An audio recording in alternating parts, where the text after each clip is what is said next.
Welcome to a journey through one of Toronto's most intriguing stories, the Toronto Purchase. A deal that shaped this city's foundations and raises questions about fairness and transparency that still resonate today. Toronto, a vibrant city with towering skyscrapers, diverse neighborhoods, and a rich history. But beneath its modern landscape lies a story of a land deal that continues to spark debates about fairness, transparency, and governance. The Toronto Purchase. Is this just history, or are similar issues happening even today? Before the skyscrapers and subways, there were people with their own ways of life and stories. Long before the first condo, this land was governed by treaties, agreements shaping relationships between indigenous peoples and newcomers. These weren't just land deals. They were about sharing resources and respecting each other's ways of life. So let's get into it because we're about to take a trip back in time, reminding us that the past is never truly behind us. Let's rewind to 1787. The British Crown acquired over 250,000 acres of land from the Mississaugas of the Credit First Nation, the Toronto Purchase. For a wagon load of goods, cloth, tools, you name it, the Mississaugas surrendered a massive tract of land encompassing present-day Toronto. But the value of the land was massively underestimated. The Mississaugas were trading away a future they couldn't even fathom. The details of the deal are murky. The Mississaugas' understanding, based on oral history and shared land stewardship, differed greatly from the Crown's written records. This mismatch led to disputes over the true extent of the land surrendered and the spirit of the agreement. The Toronto Purchase is a stark example of how colonial powers often struck deals benefiting them in the short term, disregarding long-term implications for indigenous peoples.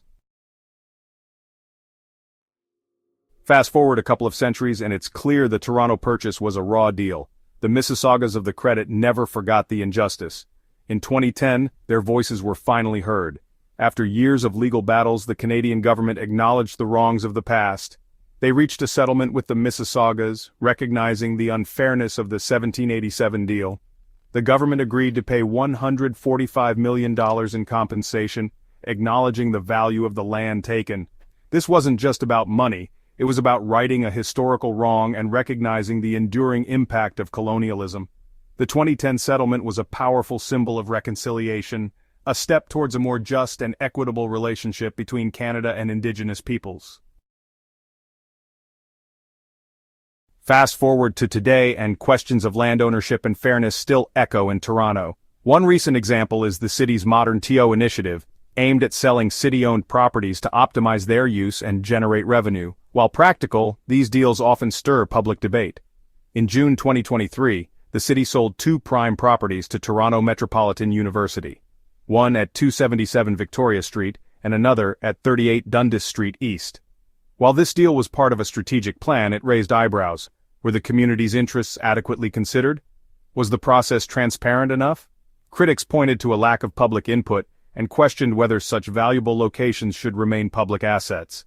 These concerns mirror the past, a stark reminder of how public consultation and equity remain crucial in land transactions. Are we learning from history, or repeating the same mistakes in new ways?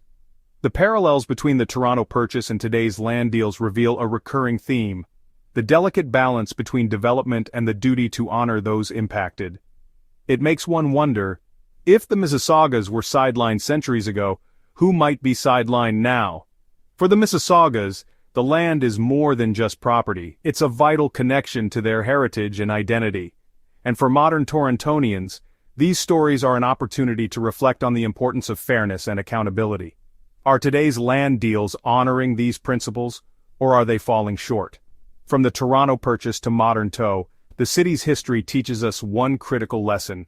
Land is not just about geography, it's about people, stories, and the responsibility to do better. But are we truly doing better? Thanks for watching. Don't forget to like, subscribe, and share your thoughts in the comments. What do you think about these historical and modern connections? Are we repeating history or learning from it? Let's discuss.